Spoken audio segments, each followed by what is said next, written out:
ویسے تو مومنوں کی ماں سیدہ طیبہ طاہرہ سیدہ عائشہ صدیقہ بنت صدیق رضی اللہ تعالی عنہما آپ بیان فرماتی ہیں کہ نبی پاک صلی اللہ علیہ وسلم نے ارشاد فرمایا کہ لیلۃ القدر رمضان المبارک کے آخری عشرے کی تاک راتوں میں تلاش کرو، تاک راتوں میں تلاش کرو۔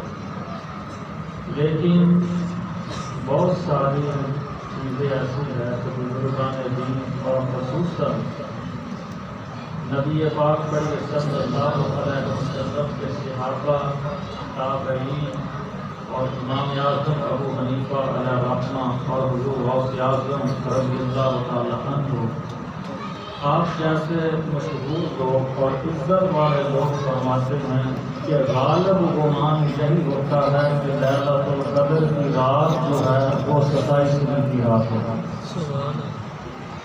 اور اس میں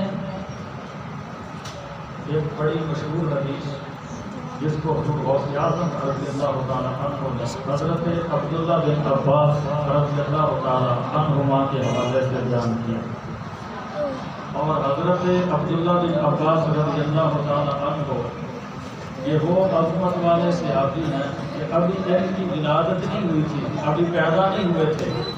یہ نبی پاک صلی اللہ علیہ وسلم کے چچا حضرت عباس کے بیٹے ہیں۔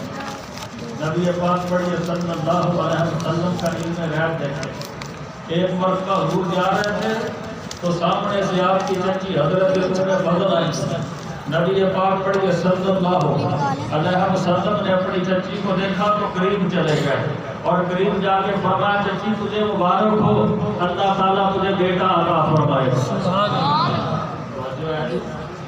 اللہ تعالیٰ تجھے بیٹا عطا فرمائے گا۔ اب حضرت فضل کہتی ہیں یا رسول اللہ ابھی تو مجھے حمل کے آثار بھی نظر نہیں آتے، تو بیٹا کہاں سے ہوگا؟ فرمایا چچی حمل ہو یا نہ ہو بس میری زبان سے نکلا رب تجھے بیٹا عطا فرمائے گا، رب تجھے بیٹا عطا فرمائے گا۔ اور یہاں بس نہیں کی، فرمایا چچی پھر اس کی نشانیاں بھی بیان کروں؟ آج دیکھو جس نبی کا ہم نے کلمہ پڑھا، فرمایا چچی اس کی نشانیاں بیان کروں؟ حضرت فضل فرماتی ہے میں حیران ہو گئی کہ ابھی حمل کے اثار ہی نہیں، حضور نے پہلی بات بیان فرمائی کہ رب تجھے بیٹا عطا فرمائے گا، اب حضور فرماتے ہیں اس کی نشانیاں بتاؤں؟ عرض کی یا رسول اللہ بتائیں۔ فرمایا چچی جو اللہ تعالیٰ آپ کو بیٹا عطا فرمائے گا اس کا چہرہ چمکتا ہوگا، اس کی چھاتی چوڑی ہوگی، اس کی ناک ابری ہوئی تلوار کی طرح، تلوار کی نوک کی طرح تیز ہوگی، فرمایا اس کی آنکھیں موٹی موٹی ہوں گی، اوپر والا دھڑ بڑا مضبوط ہوگا، فرمایا چچی نیچے والا دھڑ بڑا چوک و چبند بڑا چست ہوگا، اور چچی آخری نشانی یہ ہے اس کی گردن کے پیچھے ایک لمبا دھاری دار تل ہوگا۔ ابھی حمل کے اثار ہی نہیں ہیں، ابھی حمل کے اثار ہی نہیں ہے، رب کے محبوب نے ساری نشانیاں بیان فرمائی۔ حضرت عمر فضل فرماتی ہیں وقت گزرتا گیا پھر حمل کے اثار ہونا شروع ہو گئے، فرماتی ہیں میں حیران ہوئی کہ جو حمل پہلے نہیں تھا وہ ہو گیا، فرماتی ہیں پھر وقت گزرا، اپنی مدت پوری ہوئی، اللہ تعالیٰ نے مجھے بیٹا عطا فرمایا۔ فرماتی ہیں ایک تو حضور نے یہ فرمایا تھا بیٹا ہوگا، فرماتی ہیں بیٹی نہیں ہوئی بیٹا ہی ہوا، پہلی نشانی۔ اور دوسرا آپ فرماتی ہیں پھر جب بیٹا پیدا ہوا تو میں نے کہا دیکھوں تو صحیح، ذرا غور تو کروں کہ رب کے پیارے محبوب صلی اللہ علیہ وسلم نے جو نشانیاں بتائی تھی وہ ہیں کہ نہیں؟ کہتی ہیں اللہ کی عزت کی قسم ہے جب میں نے حضرت عبداللہ کے چہرے کی طرف دیکھا تو چہرہ بڑا نورانی تھا، فرماتی ہیں میں نے آنکھوں کو دیکھا، آنکھیں بڑی بڑی تھی، میں نے ان کی ناک کو دیکھا تلوار کی طرح تیز ناک تھی، فرماتی ہیں میں نے چھاتی کو دیکھا تو چوڑی چھاتی تھی، فرماتی ہیں میں نے نیچے والے دھڑ کو دیکھا چوک و چبند بڑا چست ہے، فرماتی ہیں میں نے کہا ساری نشانیاں پوری ہو گئی، آخری نشانی دیکھوں، کہتی اللہ کی عزت کی قسم ہے میں نے گردن جھکا کے دیکھا وہ لمبا تیل دھاری دار حضرت عبداللہ کی گردن کے نیچے موجود تھا.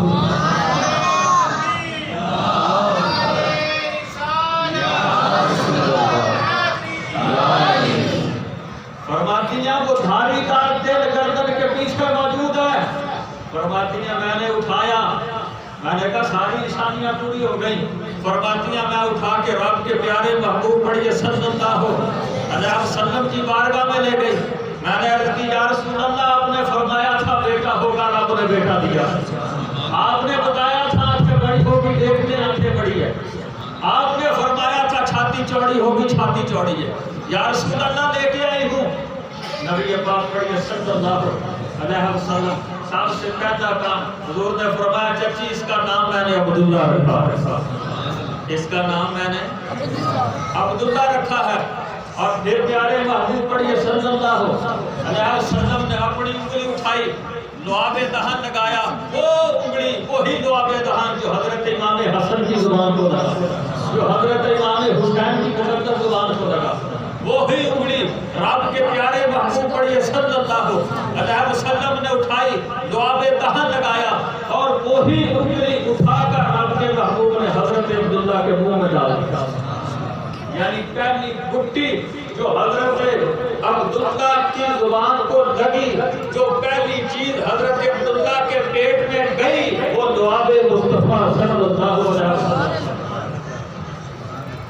اب بڑی حیران ہے کہ وہ ساری باتیں پوری ہو گئی جو حضور نے بتائی. فرمایا چچی حیران کیوں ہے, چچی حیران کیوں ہے, میرے رب نے مجھے نبی بنا کے بھیجا, میرے رب نے مجھے نبی بنایا. فرمایا چچی تو اتنی بات پہ حیران ہو گئی, میں تجھے اس سے اگلی خبر نہ دوں. یا رسول اللہ وہ کیا ہے؟ فرمایا چچی اللہ تعالیٰ تیرے بیٹے کو وہ شان عطا فرمائے گا, اللہ تعالیٰ اس کی اولاد سے بادشاہوں کو پیدا فرمائے گا, اس کی اولاد سے بادشاہوں کو پیدا فرمائے گا. حضرت ام فضل فرماتی ہے میں نے حضرت عبداللہ بن عباس کو لیا, چال پڑی. فرماتی ہیں رستے میں میرے شوہر حضرت عباس ملے. وہ فرمانے لگے چھوٹا بچہ جس کی ابھی چند دن پہلے ولادت ہوئی, اسے کہاں سے لا رہی ہو؟ عرض کی میں رسول اللہ کے پاس گئی, حضور کے پاس گئی تھی. حضرت عباس کہنے لگے پھر بتاؤ حضور نے کیا فرمایا؟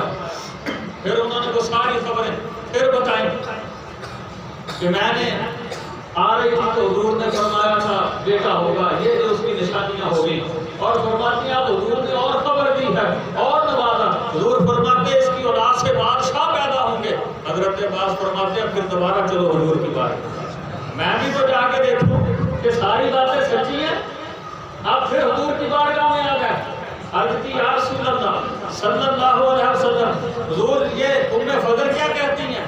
نبی پاک پڑھیے صلی اللہ علیہ وسلم نے فرمایا چچا حضرت ام فضل ٹھیک کہتی ہیں, اللہ تعالیٰ نے مجھے نبی بنایا ہے, میں جو دیکھتا ہوں نظر نبوت سے دیکھتا ہوں. فرمایا جو پہلے خبریں دی تھی وہ بھی سچی ہوئی ہیں, اور فرمایا جو اب خبر دی ہے وہ بھی سچی ہے. اللہ کی قسم ہے تاریخ اسلام پڑھ کے دیکھو, حضرت عباس کے بیٹوں نے 650 سال حکومت کی ہے. 650 سال حضرت عباس کے بیٹوں نے حکومت کی ہے. قریب پڑھ کے دیکھو خلفائے عباسیہ آئے نا, 650 سال حکومت کی ہے. پتہ چلا رب کے محبوب ابھی کوئی پیدا نہ ہو اس کی خبر بھی جانتے ہیں, 650 سال کے بعد بھی خبر بھی جانتے ہیں. یہ حضرت عبداللہ بن عباس رضی اللہ تعالیٰ عنہ یہ فرماتے ہیں, ان کا قول ہے, فرماتے ہیں 27ویں کو شب قدر ہوتی ہے. شب قدر 27ویں کو, یہ ان کا قول ہے. ویسے تو میں نے پہلے بتایا نا کہ 5 راتیں ہیں, ان میں کوئی بھی ہو سکتی ہے. جس کی علماء نے توضیح یہ کیا کہ اکثر شب قدر کی جو رات ہے وہ 27ویں کو آتی ہے. وہ یعنی وہ 21 بھی بھی سکتی ہے, 23 بھی ہو سکتی ہے, 25 بھی ہو سکتی ہے, 29 بھی ہو سکتی ہے, لیکن کثرت سے جو رات آتی ہے وہ 27ویں کی رات ہوتی ہے, جو شب قدر. اور پھر شب قدر یہ کتنی عظیم رات ہے, کتنی برکت والی رحمت والی رات ہے. میں نہیں کہتا, رب کا قرآن کہتا ہے لیلۃ القدر وما ادراک ما لیلۃ القدر. رب فرماتا ہے تم کیا جانو لیلۃ القدر لیلۃ القدر خیر من الف شہر، یہ 1000 مہینوں سے افضل رات ہے.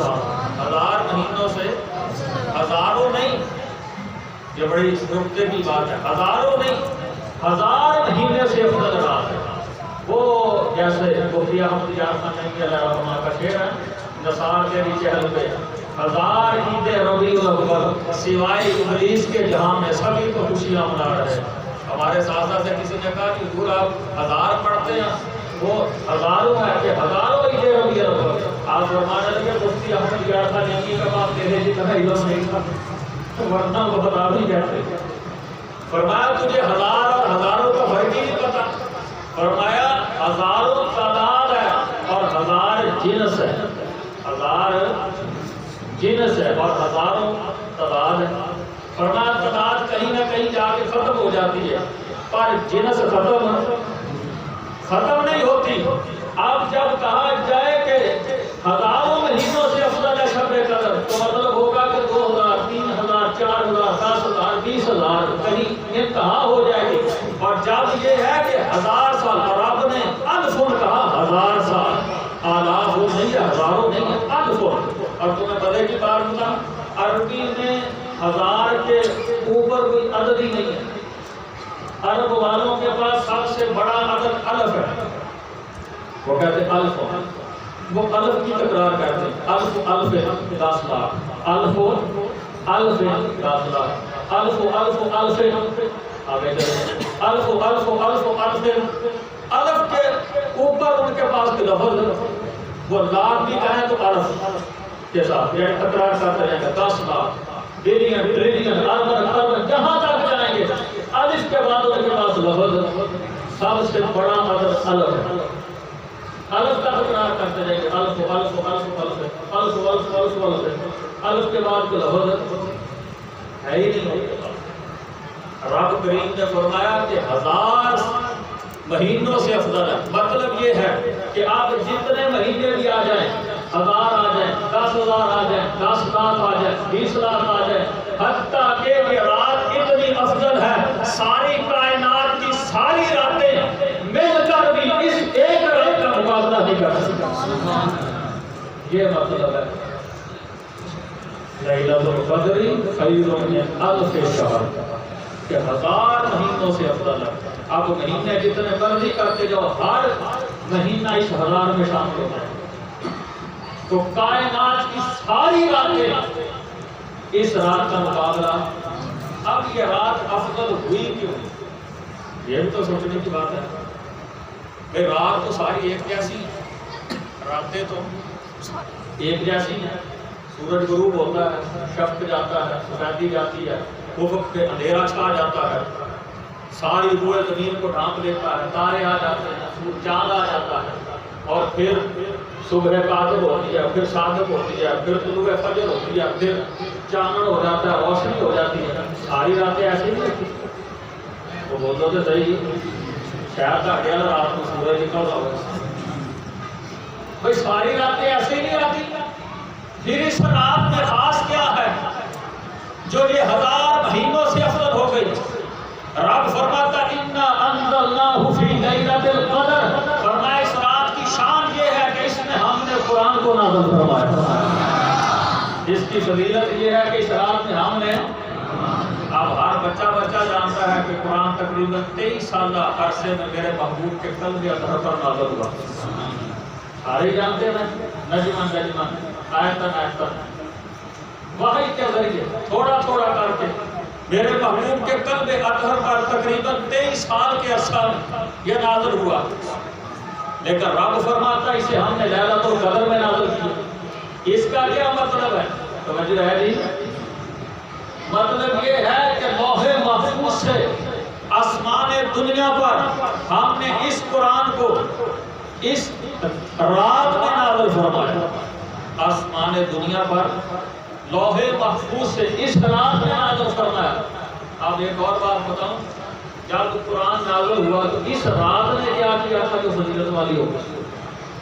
جس نے قرآن پاک کی تلاوت کی تھی، وہ رات نے قرآن پڑھا، رات نے کیا کیا؟ کو وظیفے کیے، رات نے کو تراویحیں پڑھی،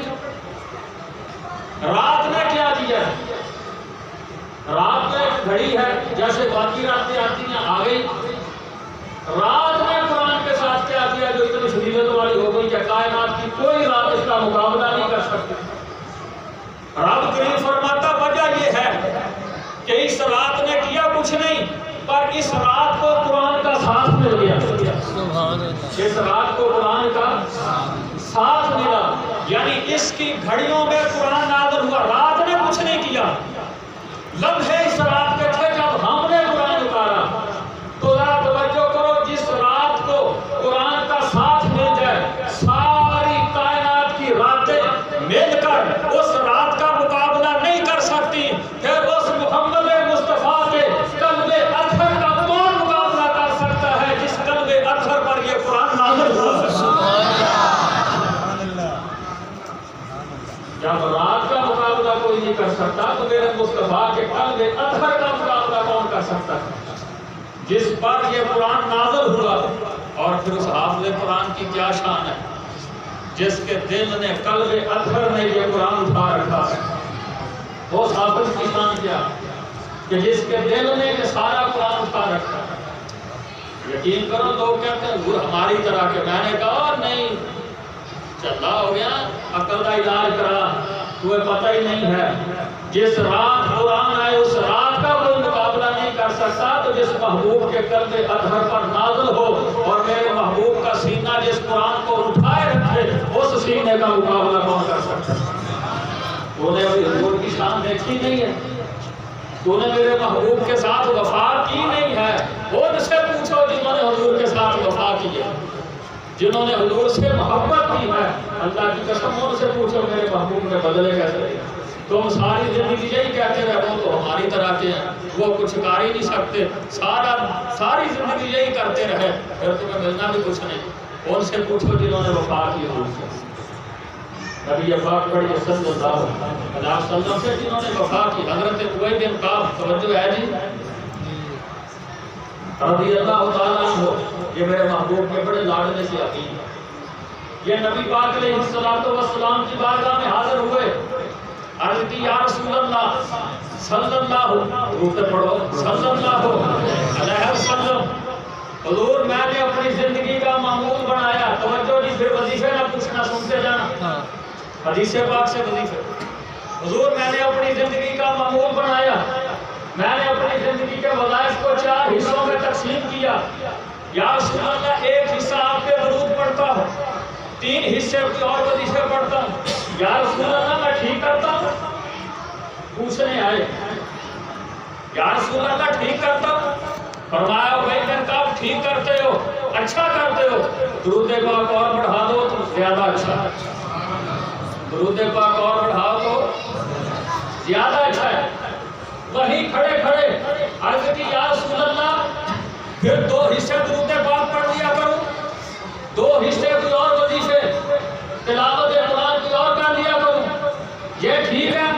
میرے محبوب نے فرمایا بھائی یہ کام ٹھیک ہے، لیکن درود اور زیادہ کر دو اور اچھا ہے۔ وظیفے یاد رکھنا، درود اور زیادہ کر دو اور اچھا ہے۔ عرض کی یا رسول اللہ صلی اللہ علیہ وسلم، حضور پھر 3 حصے درود پاک پڑھا کروں، 1 حصہ کوئی اور کام کر لیا کروں؟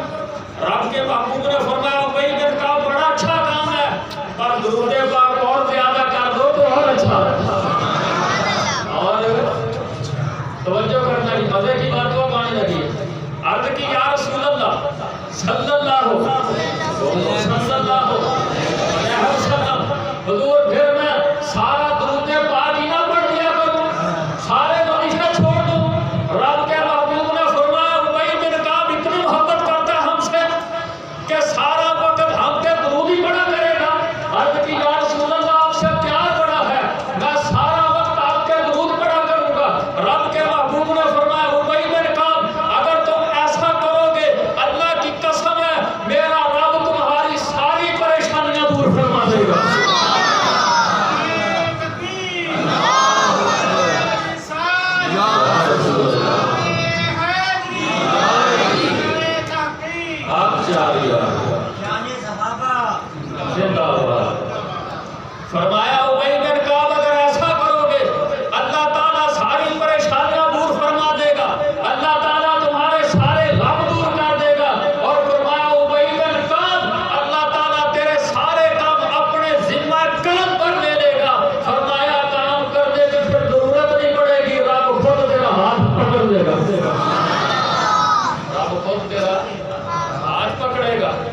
توجہ ہے جی. ایک دن مسجد میں آئے, مزے کی بات کو بھی آنی ہے, مسجد میں آئے, اب لوگ قرآن پڑھ رہے ہیں, لوگ قرآن پڑھ رہے ہیں. حضرت ابی بن کعب کے دل میں شوق اٹھا کہ قرآن کی تلاوت کروں. اچھی بات ہے قرآن پڑھنا, دل میں شوق ہوا کہ میں قرآن پڑھوں, تلاوت قرآن کروں. پڑھنے لگے, فوراً خیال آیا نہیں میں نے تو رب کے محبوب سے وعدہ کیا, میں نے تو وعدہ کیا, میں نے تو درود پڑھنا ہے. اب قرآن پڑھنا بھی اچھی بات تھی لیکن رب کے محبوب سے وعدہ کر لیا. دل میں خیال آیا قرآن پڑھوں, لیکن پھر نہیں پڑھا, قرآن نہیں پڑھا, درود پاک پڑھنے لگ گیا. کیوں؟ میں نے رب کے محبوب سے وعدہ کیا. ادھر رب کے محبوب گھر میں تشریف فرما ہے. توجہ جی, جو حضور سے وفا کرے, جو حضور سے, بولو تو صحیح, جو حضور سے وفا کرے. رب کے محبوب گھر میں تشریف فرما ہے. ادھر حضرت ابی بن کعب کے دل میں خیال آتا ہے کہ قرآن پڑھوں, پر وعدہ کر لیا نہیں درود پاک پڑھنا ہے. ادھر ہی بیٹھ گیا مسجد میں, درود پاک پڑھنا شروع کر دیا. رب کے محبوب گھر میں ہیں, اللہ تعالیٰ نے حضرت جبریل کو بلایا.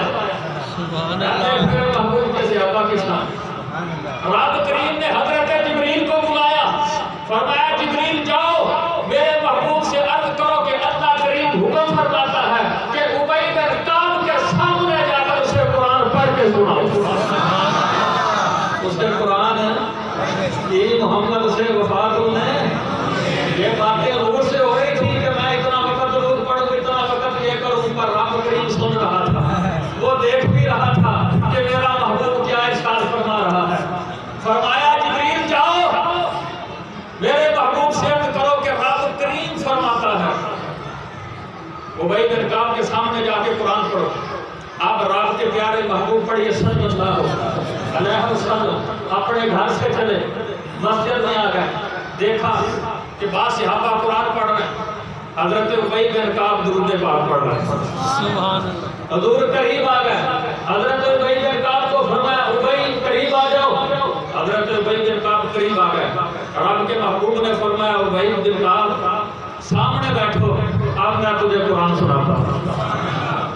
عرض کی یا رسول اللہ مجھے قرآن, یارو آج کوئی بڑی سی بڑی خوبصورت آواز والا قرآن پڑھے نا تو بڑا مزہ آتا ہے, پر ذرا تصور کرو جب رب کے محبوب قرآن پڑھتے ہیں, جن پر قرآن اترا ہے, جب وہ قرآن پڑھتے ہوں گے تو کیا نورانی منظر ہوگا.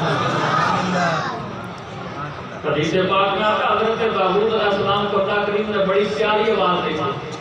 جب وہ پڑھتے تھے تو پرندے آ کر ان کی آواز کو سنا کرتے تھے. تو بتاؤ جب حضرت داؤد علیہ السلام کے بھی نبی قرآن پڑھتے ہیں, امام الانبیاء قرآن پڑھیں گے تو کیسا منظر ہوگا. حضرت ابی بن کعب کو سامنے میرے محبوب نے بٹھایا, فرمایا ابی بن کعب مجھے میرے رب نے حکم دیا ہے کہ میں تجھے قرآن پڑھ کے سناؤں. حضرت ابی بن کعب کی آنکھوں میں آنسو آ گیا. عرض کی یا رسول اللہ رب نے میرا نام لیا ہے. ہائے ہائے ہائے, یا رسول اللہ رب نے میرا نام لیا ہے. فرمایا ابی بن کعب جب تم مجھ سے وفا کر رہا تھا میرا رب دیکھ رہا تھا, میرا رب دیکھ رہا تھا. فرمایا میرے رب نے حکم دیا ہے کہ میں تجھے سامنے بٹھا کر رب کا قرآن پڑھ کے سناؤں. جب حضور سے وفا کریں گے تو منظر یہ ہوگا. منظر ایک اور بات سناؤں تو بات حضرت سعد بن ابی وقاص رضی اللہ تعالیٰ عنہ, توجہ ہے جی, نہیں جواب کا سنیں آپ نہیں پڑھیں. حضرت سعد بن ابی وقاص رضی اللہ تعالیٰ عنہ کلمہ پڑھ لیا. جب کلمہ پڑھا تو ماں جی ناراض ہو گئے.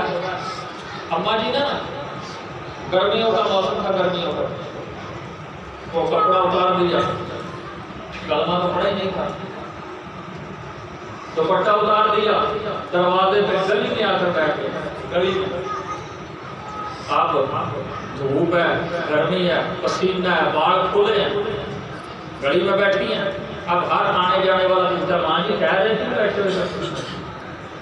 کہا ساتھ نے کلمہ پڑھ لیا, جب تک واپس نہیں آئے گا نہ میں کچھ کھاؤں گی، نہ پیوں گی، نہ گھر جاؤں گی۔ اب بڑا مشکل مرحلہ ہوتا ہے اولاد کے لیے۔ اب بیویاں بدلیاں اکٹھیاں ہو گئی ہیں، وہ کہنے لگے میرے ساتھ دیکھے کہ ماں تم پہ بیٹھی ہے، پسینے آ گیا پورے حال ہے، گھر لے جا۔ حضرت کے ساتھ کہتے ماں جی گھر چلیں۔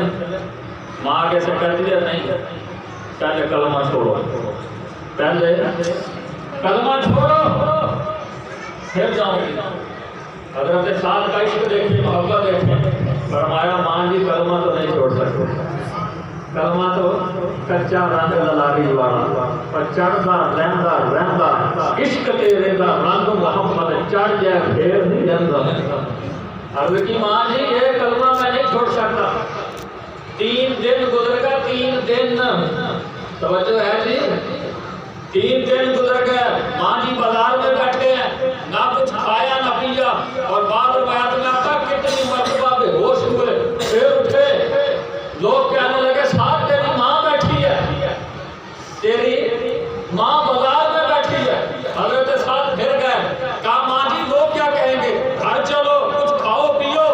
ماں اڑ گئی، کہنے لگی کلمہ چھوڑو گے، محمد مصطفیٰ کا ساتھ چھوڑو گے تو پھر گھر جاتی ہوں، ورنہ میں مرنے لگی ہوں۔ جب یہ ساتھ کی ماں نے بات کی نا، توجہ جی، حضرت ساتھ کے بزرگ نے، حضرت ساتھ کہنے لگے اماں جی تیری تو ایک جان ہے، اللہ کی قسم ہے اگر تیرے جسم میں 1000 جان ہوتی اور ایک ایک کر کے نکلتی، ہر جان پہ تو کہتی کہ محمد عربی کا ساتھ چھوڑ دے، ماں جی میں لاکھوں میں قربان کر دیتا پر محمد مصطفیٰ کا ساتھ نہ چھوڑ۔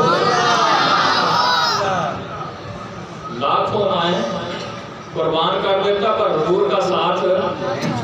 ایک ماں قربان تھی، ایک ماں کو یہ جملے کہ حضرت سعد نے اپنی ماں کو میرے محبوب نے بدلہ کیا دیا جنگ احد کے موقع پر۔ توجہ ہے جی، سننے والی گل ہونا ہی ہے اگر عشق ہے دل میں۔ حضرت سعد آ گئے، رب کے محبوب نے کبھی ساری کائنات کہتی ہے یا رسول اللہ میرے ماں باپ آپ پہ قربان ہو، کہتے ہیں کہ نہیں کہتے ہیں؟ ساری کائنات کہتی ہے یا رسول اللہ میرے ماں باپ آپ پہ قربان ہو جائیں۔ میرے پیارے محبوب پڑھیے صلی اللہ علیہ وسلم جنگ احد کے موقع پر تیر نکالتے، حضرت سعد کو دیتے اور سعد کو دے کے کہتے ارم یا سعد، اے سعد تو تیر چلا فدا کا ابی و امی، اے سعد تجھ پر میرے ماں باپ قربان ہو جائیں۔ بات کتنی بار وہ حضور فرماتے ہیں سعد میرے ماں باپ تجھ پہ قربان ہو جائیں۔ وہ کیسی سعد کی شان ہوگی کہ ساری کائنات کہتی ہے حضور ہمارے ماں باپ آپ پہ قربان ہو جائیں۔ حضور فرماتے ہیں سعد میرے ماں باپ آپ پہ قربان ہو جائیں۔ اور ساری کائنات کے ماں باپ مل جائیں نا، حضور کے والدین کا جہاں قدم لگے اللہ کی قسم اس خاک کا مقابلہ بھی نہیں کر سکتا۔ وہ حضور کے والدین کی کتنی شان ہے۔ حضور فرماتے ہیں سعد میرے ماں باپ تجھ پہ قربان ہو جائیں۔ محدثین سے اس حدیث کی شرح میں کسی نے پوچھا کہ حضور نے تو کسی کو یہ 2 جملے اکٹھے یعنی والدین اکٹھے کسی کو کہا ہی نہیں، حضرت سعد کو کیوں کہا؟ محدثین بول پڑے، انہوں نے کہا تم نے حضور کی سخاوت نہیں دیکھی؟ حضرت سعد نے اپنی ماں سے ایک مرتبہ کہا تھا کہ ماں میں تجھے حضور پہ قربان کرتا ہوں، حضور نے بدلہ دیا، فرمایا تو نے میرے لیے اپنی ماں کو کہا تھا میں قربان کرتا ہوں۔ سعد بدلہ یہ ہے میں اللہ کا رسول ہو کر کہتا ہوں کہ میرے ماں باپ تجھ پہ قربان ہو جائے۔ یہ محمد سے وفاتوں میں یہ جہاں چیز ہے کیا لوہو حضور نہ وفا کر کے تو دیکھ جنہوں نے حضور سے وفا کی ہے۔ ایک پینڈو بندہ پینڈو اپنی مچھلی کے چلے کہ رابطہ لے کے کہ میں حضور نہ ملاقات کرنی، حضور نو ملنا۔ ادھر حضور مدینہ شریف سے نبی پاک پڑھی صلی اللہ حضرت حذیفہ بن یمان رضی اللہ تعالیٰ کو، حضرت عمار بن یاسر رضی اللہ تعالیٰ دونوں کو ساتھ لیا، حضور چل پڑے۔ حضور بھی بستی تے چل پڑے سیر کرنے کے لیے، ایسے ہی چل پڑے۔ ادھر سے وہ عرابی دیہاتی پینڈو بندہ، کون جی بولو صحیح جی، پینڈو دیہاتی، وہ چل پڑا اونٹنی پہ۔ توجہ، رستے میں حضور مدینہ شریف سے باہر جا رہے تھے، وہ حضور سے ملنے کے لیے، حضور سے ملاقات کرنے کے لیے، توجہ ہے جی، مدینہ شریف آ رہا ہے۔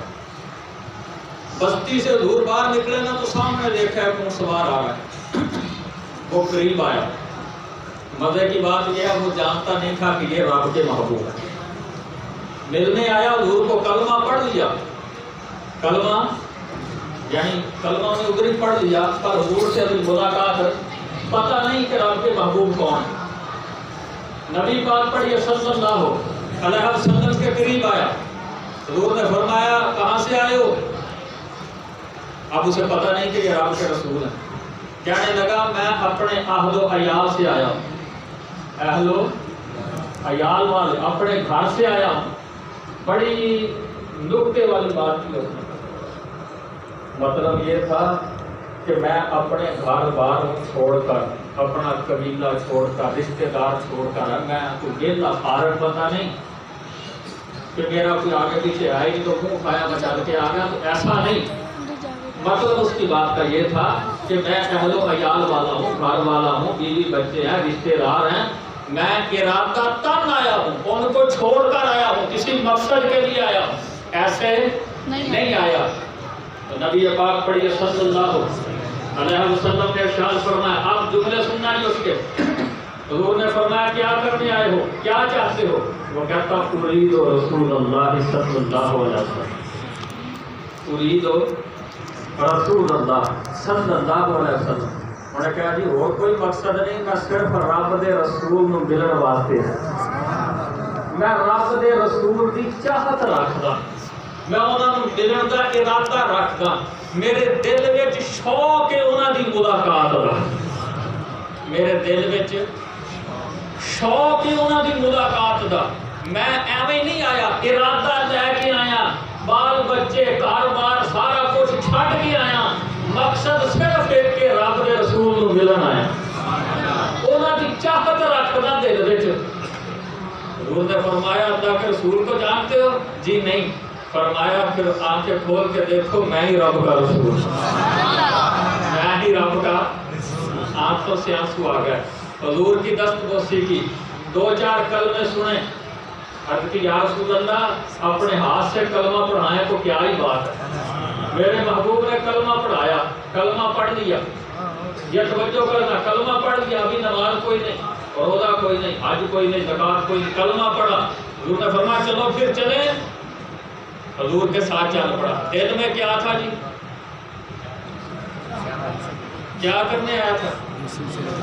حضور سے ملنے آیا تھا، حضور کی محبت لے کر آیا تھا، ارادہ تھا، چاہت تھی دل میں۔ ابھی دو چار قدم چلے تھے، ایک کھڈے میں اونٹنی کا پاؤں آیا، اونٹنی سے گرا، یہ گردن کی ہڈی جو نا مڑکا ٹوٹیا، گر گیا۔ حضرت حذیفہ بن یمان، حضرت عمار بن یاسر دونوں صحابی دوڑ کے آگے بڑھے، اٹھایا، عرض کی یا رسول اللہ اس کی تو روح پرواز کر گئی، اس کی تو روح پرواز کر گئی۔ نبی پاک پڑھیے صلی اللہ علیہ وسلم آگے بڑھے، حضور تھوڑا آگے چل کے حضور نے چہرہ دوسری طرف کر دیا، چہرہ دوسری طرف کر دیا۔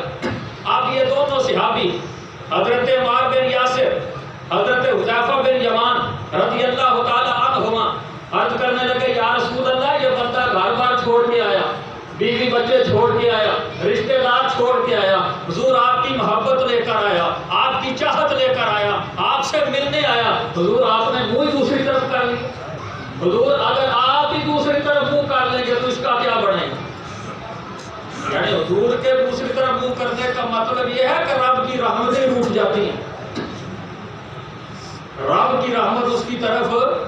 تو یا رسول اللہ یہ تو اتنا لمبا سفر کر کے دل میں چاہت لے کر آپ سے ملنے آیا، حضور آپ نے چہرے پھیر لیا۔